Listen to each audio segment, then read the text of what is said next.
Hey everybody, what's up? This is Chris from T3 Handicapping, and I'm here to bring you the card for Tuesday, October 26, 2021. As always, you can find us on Twitter at Handicapping T3, and you can also find our page on Facebook, T3 Handicapping. And then if you want to purchase the picks as well, you can always go to our website, t3handicapping.weebly.com. Not only do we have our picks there, but we've got links to these YouTube videos. We've got information about the products. We've got the ticket constructor. We've got everything you need all in that spot. So that's a great place to check out. Before we jump into the card for Indiana Grand, I'm going to jump on my racing soapbox a little bit here, as news came out that both Maxfield and Essential Quality will be retired to stud for next year. So they'll be running their final races here at year's end at the Breeders' Cup. Um, and frankly, it's something that I know is a part of racing. That's obviously where the money is, and I totally understand preserving the investment. But I think it's a real disservice to our sport to, as we look towards sort of the long-term impact of our sport, that we keep having these superstars. I mean, Essential Quality is, what, a length off of being undefeated in the career. Potentially, who knows what a triple crown could have looked like if Pimlico was on the line. I know Belmont suited much better, but you've got a potential superstar in the making that you could really build a sport around. And unfortunately, they're going to be headed off to stud. So again, I know it's the reality. I know that's not going to change anything, but it just drives me nuts that we constantly are wondering why people can't get into the sport, and really we don't have superstar athletes that bring people in that stay long enough. Essential Qualities run less than, what, 10 times in his career, and now before people can even start rooting for him, he's going to be off at stud. And yeah, there might be babies coming down the line, but those are going to be 3 years out, and people aren't going to make that immediate connection unless they're already in the horse racing world. So anyway, that's my little soapbox for today. I just think as we're looking for ways to grow the sport, that's a way that we've got to figure out. How do we keep the stars running more consistently into their older ages, and at least to when they reach their peak, 4 or 5 years old is when horses really start to hit. So how can we see the best that some of these horses have to offer? Taking a look real quick here, Monday at Indiana Grand. I apologize, some of this is cut off over here. Tomato Bill just did not run well. The track was sloppy all day. It was not great. The good news was this late pick sequence here. If you played the pick five to end the day, an all A with one C ticket, which is created in our ticket generator. If you had played that, I think you would have been to the good of about 5,100 today. So a really nice payout on that with some, reasonably predictable results. This was the 9-2, or the I think he went off at 2-5 Brad Cox runner, ease, I think, or a race, something like that. This horse, I think, was a pretty short favorite as well. So definitely fairly easy to find your way into that for a relatively good payoff. So we did have some chaos in this race, but we also predicted that there would be some chaos there too. So overall, really good. Now, today, as we start looking forward to Tuesday's card at Indiana Grand, if you want to purchase our picks, I've got a little bonus for you today. So if you go and you purchase the Indiana Grand package for Tuesday, just the single track, it's going to be $2, just like it always is, but it's going to have a bonus file in there. I'm going to actually include the Finger Lakes file as well. So I've been trying to kind of build other profiles as I've been going through this. And today I was playing around. I finally kind of put the finishing touches on Finger Lakes. And so we've made some updates, and I want you to be able to enjoy those. So if you buy Indiana Grand for $2 today, you actually get Finger Lakes at no cost. You get two tracks for the price of one. Kind of a nice deal there for you. All right. Today, Indiana Grand, we're going to cover the late pick five. I think the late pick five is hittable again today. I think tomorrow could be a pretty crazy day, especially early on. When I was looking through the class ladder, it was a lot of really low level horses. And it just looked like there would be a lot of chaos that could ensue. The pick five at the end, though, does look like it's got some hitability. So we're going to take a look at that here. You're going to notice some slight modifications to the the race summaries here.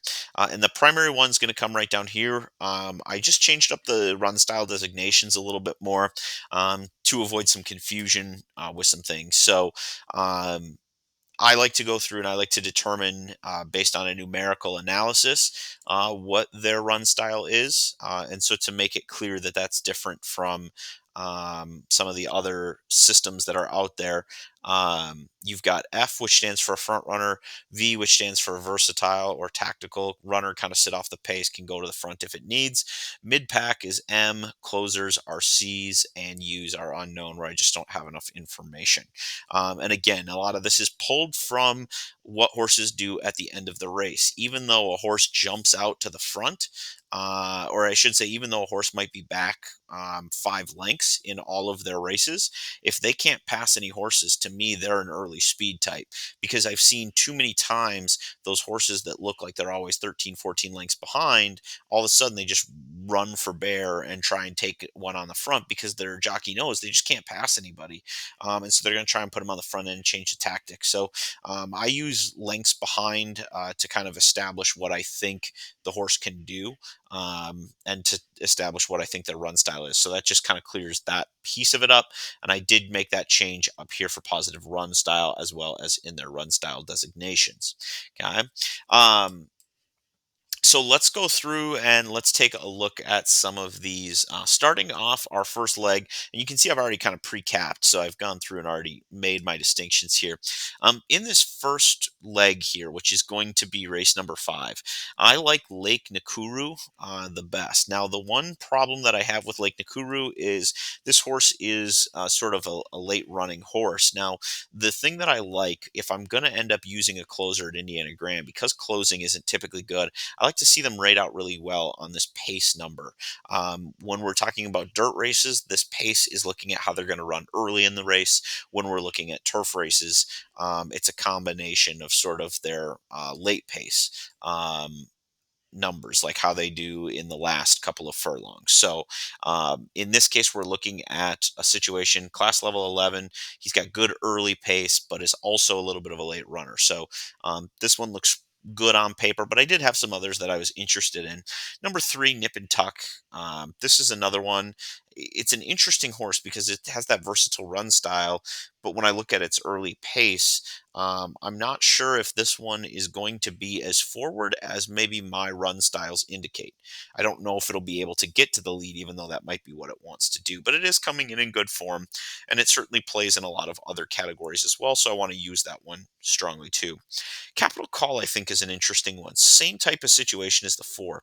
Good pace, even though it's supposed to be a come from behind type of horse. It's got a great ability rating comparatively to the field. Stamina, especially as Indiana Grand dries out. It was super muddy yesterday. As it dries out, that tends to really play to stamina. This horse looks like it's going to be able to get there. I was a little bit interested in the 7 Bridgekeeper at 8-1, mostly because of the connections. Indiana Grand is a track where connections win. Follow their Twitter account, and you'll see a lot of times, Thomas Pompel with the double, Deshaun Parker with the triple. It seems like their connections kind of win in bunches, so that can be kind of a dangerous one there. The other one that's a little bit that I'm a little bit afraid of here is the number 1, and the main reason for that. Remember that class levels, the lower the number, the better they are. This horse's class suggests that it's significantly below what this class level is, meaning that this horse is kind of dropping into the right spot here, and could, even though it rates low in a lot of these categories, could make that next jump forward here as we start to go into kind of the next phase. So. Um, with that, we are going to jump. I've got my 3, 4, 6, 7, and 1. So just like we have done in the past, I'm going to jump in here to my ticket creator, and I'm going to start putting that inside the 4, the 3, and the 6 as A's. Oh, so one of the things with the ticket creator, and I mentioned this in a previous video, is that the pick 5 actually starts in leg 2. You'll see I'm using a 50 cent 100 budget. Um, 3, 4, and 6 as A's. got this one as a B, and I've got the one as a C. I put this in as an A just as a placeholder. It just changes the formatting a little bit here to be a little cleaner. But again, I'm starting here in leg 2, and the reason I did that is that as I go through and do this, it will automatically start to populate every rolling daily double through the various legs. This is a bad example because it's just putting in that A selection from the first leg. So I'll take that one out just for the purposes of illustration. You can see I don't have any doubles yet because we're still in the first leg. Let's go ahead and take a look at leg number 2 on Indiana Grand's card. That's going to be race number 6. We're going 6 furlongs on the dirt. I don't think we're going to end up being on the turf really for the foreseeable future based on the rains they've gotten at Indiana Grand, but there was nothing scheduled for the turf either, so that makes things a little bit easier. This race, I'm going pretty squarely through the 6. Honestly, there's some other choices in here. I think the 3 is interesting. I think the 2 is interesting, and I think the 7 is interesting. Um, but that being said, I'm not convinced that anybody's going to beat the 6. The 6 is 1.8 to 1. Again, closer, but it does have the pace numbers. I really like to see that. The 3 and the 7 are, like I said, a little scary, as is the 2. But I'm going to go pretty heavily through the 6. So I'm going to pull up my ticket creator. I'm going to use the 6 as my A. I'm going to have the 2 and the 3 as B's, and I'll use the 7 as a C. Now, if I were to go in, you can see that it's already populated all the possible daily doubles that I could use using combinations of or AB and AC, as well as AA, obviously, because you definitely want to use your top selections. So that's where we're at after that leg. It's pretty straightforward in that one for me. Not a lot of intrigue. Moving on here, class level 13, got a pretty fast pace up on top, and I think this is a really tough race here. As I'm looking at this, I mean, the 5 and the 8 obviously rate out as top contenders, two very different run styles. The 8's going to try and steal it on the end. Depending on what we're seeing from Indiana Grind, that could be a real problem. As this could really open up for closers late. I do think the 3 is interesting and could be prominent as well. You can see I used that one. I think the 4 is interesting as sort of a mid-pack horse that just shows up a lot on here. So I had to go really deep in this leg. I'm going 5, 6, 7, 8 on the A line, and I'm going to use 3, 4 on the B line. I just really could not get a good handle on exactly what I think is going to happen. So this is going to be a survive and advance race. So 3 and 4 in this one are my B horses. And then 5, 6, 7, and 8, I'll get the A grade. All right. Now we're moving on to what would be leg 4 of our pick 5. But if we were playing the straight fire 6 right before, we could start filling in leg 1 and just build right through it. So that's kind of the advantage, as I talked about in yesterday's video as well, as to why starting in the second leg helps. Now we're into race number 8. This is the penultimate race for us.